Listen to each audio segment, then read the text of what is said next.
कंस के उस मल्ल क्रीड़ा वाले स्थान पर जब आए, द्वार पर कुवलया पीड़ नाम का एक विशाल काय हाथी कंस ने रखा हुआ है कि अगर वो आए तो उसी समय उसे कुचल करके समाप्त कर देंगे। हाथी द्वार पर खड़ा है, तब तक कान्हा बलराम भैया के साथ आए। हाथी के साथ जो खड़े थे महावत जिसे कहते हैं, उनसे कहा, अरे महावत भैया थोड़ा अपने हाथी को किनारे करना।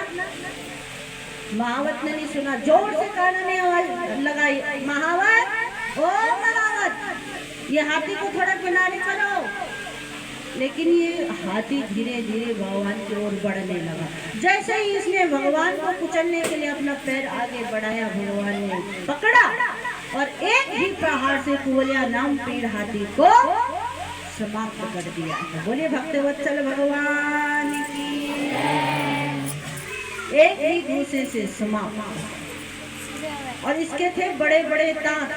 दोनों भाइयों ने उठाड़े उस हाथी के दांत, और जो भी इनके मार्ग में इनको रोकने के लिए आता है, युद्ध करने के लिए आता है, दांतों से ही समाप्त कर देते हैं।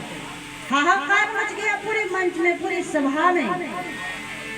बड़े बड़े पहलवान जो थे, चाणूर, मुष्टिक, सभी पहलवानों को बलराम भैया और कृष्ण ने कर दिया समाप्त।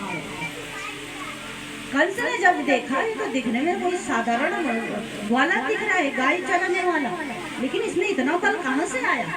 कंस अपने सिंहासन पर विराजमान था, विचार कर रहे, जिसने चाणूर, मुष्टिक, शल, कौशल, बड़े बड़े योद्धाओं को जिसने समाप्त कर दिया।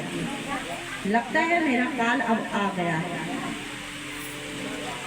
भगवान सबको समाप्त करते हुए, माँ के कष्ट को याद करते हुए एक ही क्षण में उछल करके कंस के सिंहासन पर पहुंच गए।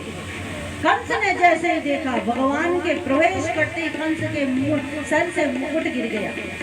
माथे से जैसे मुकुट गिरा, उसी समय पूरी सभा में हल्ला हो गया, पकड़ो पकड़ो, भाग ना पाए, पकड़ो इन दोनों को। उसी समय हमारे भगवान ने कंस की केशों को पकड़ा, कंस के बाल पकड़े, एक झटके में घसीट करके जमीन पर लेकर क्रोध में आकर के भगवान ने कहा, क्यों याद आई तुझे अब? मेरी माँ को कितना कष्ट दिया था तूने, मेरी माँ के केश भी ऐसे पकड़े थे तूने, याद आई? कंस चिल्ला रहा है। घसीटते हुए जब भगवान उसको ला रहे थे, कंस इतना बलशाली, अनेक बड़े बड़े योद्धा जिसके साथ थे, आज अकेला है। अंत समय जब आया, अकेला है कंस। जैसे कभी आपने देखा गरुड़ जिस प्रकार सांप को पकड़ लेता है ना, उसी प्रकार भगवान ने बलपूर्वक कंस को पकड़ा और एक ही प्रहार से भगवान इतने शीघ्रता से, इतने बल से कंस के वक्षस्थल पर अपने चरण से प्रहार किया है। उसी क्षण कंस के प्राणांत हो गए हैं। बोले श्री कृष्णचंद्र भगवान की, बोले राधे राधे। जिस प्रकार एक सिंह अपने शिकार को घसीटता है, उसी प्रकार मरे हुए कंस के शरीर को भगवान घसीटते हुए लेके जा रहे हैं।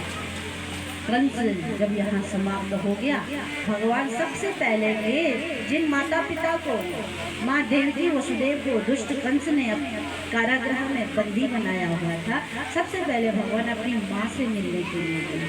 माँ को बंधन से मुक्त किया, पिताजी को बंधन से मुक्त किया, और आज माँ देवकी ने पहली बार अपने पुत्र को देखा है। इतना बड़ा जन्म होते ही तुरंत वसुदेव जी लेकर के चले गए थे, लेकिन आज जब वो पहली बार माँ ने अपने लाला के दर्शन किए ना, तो माँ के स्तनों से अपने आप दूध निकलने लग गया, स्नेह के कारण, प्रेम के कारण।